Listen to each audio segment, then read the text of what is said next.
ಎಲ್ರಿಗೂ ನಮಸ್ಕಾರ. Welcome to my YouTube channel. ನಾವು ಯಾರನ್ನಾದರೂ ಮೊದಲ ಬಾರಿಗೆ ನೋಡಿದಾಗ ಅವರ ಬಾಹ್ಯ ರೂಪ ನಮ್ಮ ಕಣ್ಣಿಗೆ ಕಾಣಿಸೋದು. ಆಂತರಿಕ ಸೌಂದರ್ಯ ಅಂದರೆ ಯಾರು ಒಳ್ಳೆಯವರು ಕೆಟ್ಟವರು ಅನ್ನೋದು ಅವರ ಜೊತೆಯಲ್ಲಿ ಒಡನಾಟ ಮಾಡಿದ ಮೇಲೇ ಗೊತ್ತಾಗೋದು. ಹಾಗಾಗಿ ಹಲವರಿಗೆ ಆಸೆ ಇರುತ್ತೆ, ಏನಂದರೆ ನಾನು ಬೇರೆಯವರ ಮುಂದೆ ಚೆನ್ನಾಗಿ ಕಾಣಿಸಬೇಕು, ನನ್ನ ಸೌಂದರ್ಯವನ್ನು ಬೇರೆಯವರು ಹೊಗಳಬೇಕು ಅನ್ನೋ ಆಸೆ ಇರುತ್ತೆ.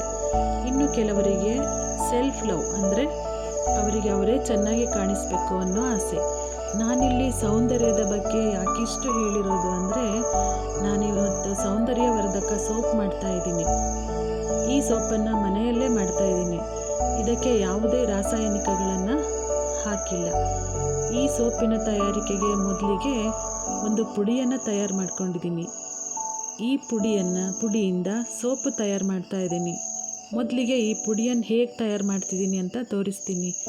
ಹಿಂದಿನ ವಿಡಿಯೋದಲ್ಲಿ ಫೇಸ್ ವಾಶ್ ಪೌಡರ್ ಹೇಗೆ ಮಾಡೋದು ಅಂತ ತೋರಿಸಿದ್ದೀನಿ. ಅದೇ ರೀತಿ ಇನ್ನೂ ಸ್ವಲ್ಪ ಉತ್ತಮವಾದ ವಸ್ತುಗಳನ್ನು ಸೇರಿಸಿ ಈ ಪೌಡರ್ನ ಮಾಡಿ ಇದರಿಂದ ಸೋಪ್ ಮಾಡ್ತಾಯಿದ್ದೀನಿ. ಬನ್ನಿ, ಮೊದಲಿಗೆ ಪೌಡರ್ ತಯಾರಿಕೆಗೆ ಏನೇನು ಹಾಕಿದ್ದೀನಿ ಅಂತ ತೋರಿಸ್ತೀನಿ. ನಾನಿಲ್ಲಿ ಸ್ವಲ್ಪ ಜಾಸ್ತಿ ಪೌಡರ್ ಮಾಡೋದ್ರಿಂದ ರೇಷಿಯೋನ ಕರೆಕ್ಟಾಗಿ ತೋರಿಸ್ತೀನಿ. ಅರ್ಧ kg ಕಡಲೆಕಾಳು, ಅರ್ಧ kg ಹೆಸರು ಕಾಳು, ಅರ್ಧ kg ಅಕ್ಕಿ, ಅರ್ಧ kg ಬಾದಾಮಿ, ಅರ್ಧ kg ಕೆಂಪು ಗುಲಾಬಿಯ ದಳಗಳು, ಅರ್ಧ kg ಕ್ಯಾರೆಟ್, ಅರ್ಧ kg ಬೀಟ್ರೂಟ್, ಅರ್ಧ kg ಆಲೂಗಡ್ಡೆ, 100 ಗ್ರಾಮ್ಸ್ ಶ್ರೀಗಂಧದ ಚಕ್ಕೆ ಮತ್ತು ಅರ್ಧ kg ಶೀಗೆ ಪುಡಿನ ಹಾಕಿದ್ದೀನಿ. ಮೊದಲಿಗೆ ಕಡಲೆಕಾಳು, ಹೆಸರು ಕಾಳು, ಬಾದಾಮಿ, ಅಕ್ಕಿ, ಗುಲಾಬಿ ದಳಗಳನ್ನು ಚೆನ್ನಾಗಿ ತೊಳಿಬೇಕು. ಜೊತೆಗೆ ಕ್ಯಾರೆಟ್, ಬೀಟ್ರೂಟ್, ಆಲೂಗೆಡ್ಡೆನ ತೊಳೆದು ಸಿಪ್ಪೆ ಸುಲಿದು ತುರಿಬೇಕು. ನಂತರ ಇವೆಲ್ಲವನ್ನು ಬಿಸಿಲಿನಲ್ಲಿ ಚೆನ್ನಾಗಿ ಒಣಗಿಸ್ಕೋಬೇಕು. ನಾನಿಲ್ಲಿ 2 ದಿನ ಬಿಸಿಲಿನಲ್ಲಿ ಒಣಗಿಸಿದ್ದೀನಿ. ನಂತರ ಇವನ್ನೆಲ್ಲ ನಾನು ಮಿಕ್ಸಿ ಜಾರ್ನಲ್ಲಿ ನುಣ್ಣಗೆ ಪೌಡ್ರ್ ಮಾಡ್ಕೊಂಡಿದ್ದೀನಿ. ಶ್ರೀಗಂಧವನ್ನು ಸೇರಿಸ್ಕೊಂಡು ಮಿಕ್ಸಿನಲ್ಲಿ ಪೌಡ್ರ್ ಮಾಡ್ಕೊಂಡಿದ್ದೀನಿ. ಮಿಕ್ಸಿನಲ್ಲಿ ನುಣ್ಣಗೆ ಪೌಡ್ರ್ ಆಗಿಲ್ಲ ಅಂದರೆ ಜರಡಿ ಇಟ್ಕೊಂಡು ನುಣ್ಣಗೆ ಪುಡಿ ಮಾಡ್ಕೋಬೇಕು.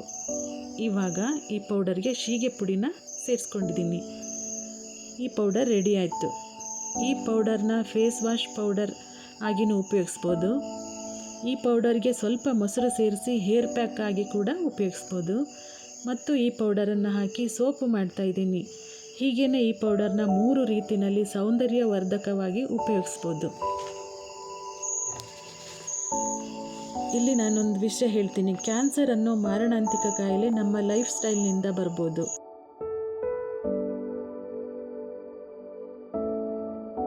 ಇತ್ತೀಚೆಗೆ ನಾವು ತಿನ್ನೋ ಕೆಲವೊಂದು ಫುಡ್ಗಳಲ್ಲಿ ಕೆಮಿಕಲ್ ಬಳಕೆಯಾಗಿರೋದ್ರಿಂದ ಬರ್ಬೋದು. ಸ್ಕಿನ್ಗೂ ಕೂಡ ಈ ಕಾಯಿಲೆ ಬರೋ ಚಾನ್ಸ್ ಇರುತ್ತೆ. ಹಾಗಾಗಿ ಉತ್ತಮ ಸ್ಕಿನ್ಗಾಗಿ ಕೆಮಿಕಲ್ ಲೆಸ್ ಸೋಪ್ನ ಮಾಡ್ತಾಯಿದ್ದೀನಿ. ಇಲ್ಲಿ ಉಪಯೋಗಿಸಿರೋ ಕಾಳುಗಳು, ಗುಲಾಬಿ ದಳಗಳು, ಹಾಕಿರೋ ತರಕಾರಿಗಳು, ಕೊಬ್ಬರಿ ಎಣ್ಣೆ ಇವೆಲ್ಲವೂ ಚರ್ಮದ ಪೋಷಣೆಯನ್ನು ಮಾಡುತ್ತವೆ, ನ್ಯೂಟ್ರಿಷನ್ನ ಕೊಡುತ್ತವೆ, ಚರ್ಮಕ್ಕೆ ಹೊಳಪನ್ನು ಕೊಡುತ್ತವೆ, ಚರ್ಮದ ಕಾಂತಿಯನ್ನು ಹೆಚ್ಚಿಸುತ್ತವೆ. ಡಾರ್ಕ್ ಸರ್ಕಲ್, ಡಾರ್ಕ್ ಸ್ಪಾಟ್ಸ್ ಮತ್ತು ಪಿಗ್ಮೆಂಟೇಷನ್ ಅಂದರೆ ಬಂಗು ಇದು ಕೂಡ ಕಡಿಮೆ ಮಾಡುತ್ತೆ. ಎಕ್ಸೆಸ್ ಆಯಿಲ್ನ ರಿಮೂವ್ ಮಾಡುತ್ತವೆ, ಧೂಳನ್ನು ತೆಗೆಯುತ್ತವೆ. ಶ್ರೀಗಂಧ ಹೊಳಪಿನ ಜೊತೆಗೆ ಪೋಷಣೆಯನ್ನು ನೀಡಿ ಚರ್ಮವನ್ನು ತಂಪಾಗಿಸುತ್ತೆ. ಇವೆಲ್ಲದರ ಜೊತೆಗೆ ಶೀಗೆ ಪುಡಿ ಬೆರೆತು ತೀಕ್ಷ್ಣತೆಯನ್ನು ಕಡಿಮೆ ಮಾಡಿ ಚರ್ಮಕ್ಕೆ ರಕ್ಷಣೆ ಕೊಡುತ್ತೆ. ಈ ಪೌಡರ್ ಹಾಕಿ ಸೋಪು ಹೇಗೆ ಮಾಡಿದ್ದೀನಿ ಅಂದರೆ, ಸೋಪ್ ಬೇಸ್ ತಗೊಂಡಿದ್ದೀನಿ, ಸೋಪ್ ಮೋಲ್ಡ್ ತಗೊಂಡಿದ್ದೀನಿ. ನಾನಿಲ್ಲಿ 4 ಸೋಪ್ ಮಾಡಿ ತೋರಿಸ್ತಿದ್ದೀನಿ. ಮೊದಲಿಗೆ ಸೋಪ್ ಬೇಸ್ನ 4 ಸೋಪಿಗೆ ಆಗುವಷ್ಟು ಚಿಕ್ಕ ಚಿಕ್ಕ ತುಂಡುಗಳಾಗಿ ಮಾಡಿಕೊಂಡು ಅದನ್ನು ಒಂದು ಪಾತ್ರೆಯಲ್ಲಿ ಹಾಕಿ ಆ ಪಾತ್ರೆಯನ್ನು ಕುದಿಯುವ ನೀರಿನಲ್ಲಿಟ್ಟು ಕರಗಿಸ್ಕೋಬೇಕು.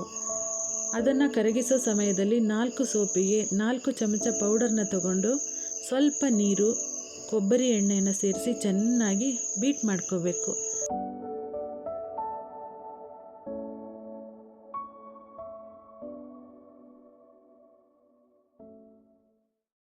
ನಂತರ ಕರಗಿರೋ ಮೋಲ್ಡ್ಗೆ ಬೀಟ್ ಮಾಡಿರೋ ಈ ಪದಾರ್ಥವನ್ನು ಸೇರಿಸಿ ಮಿಕ್ಸ್ ಮಾಡಿ ಮೋಲ್ಡ್ನಲ್ಲಿ ಹಾಕಿ ಅರ್ಧ ಗಂಟೆ ಬಿಡಬೇಕು.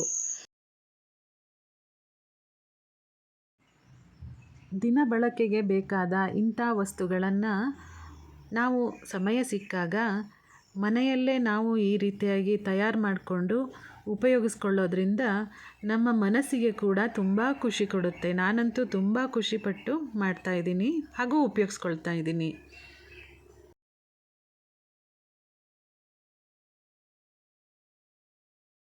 ಅರ್ಧ ಗಂಟೆಯ ನಂತರ ಸೋಪು ರೆಡಿಯಾಗುತ್ತೆ. ಈ ರೀತಿ ಈ ಸೋಪು ಸೌಂದರ್ಯವರ್ಧಕ ಜೊತೆಗೆ ಚರ್ಮಕ್ಕೆ ಯಾವುದೇ ಹಾನಿಯೂ ಇಲ್ಲ. ಹಾಗಾಗಿ ನೀವು ಮಾಡಿಕೊಳ್ಳಿ, ಆರೋಗ್ಯವನ್ನು ಕಾಪಾಡಿಕೊಳ್ಳಿ. ಹಾಗೆಯೇ ನನ್ನ ಈ ವಿಡಿಯೋನ ಲೈಕ್ ಮಾಡಿ, ಶೇರ್ ಮಾಡಿ, ಸಬ್ಸ್ಕ್ರೈಬ್ ಮಾಡಿ. Thank you.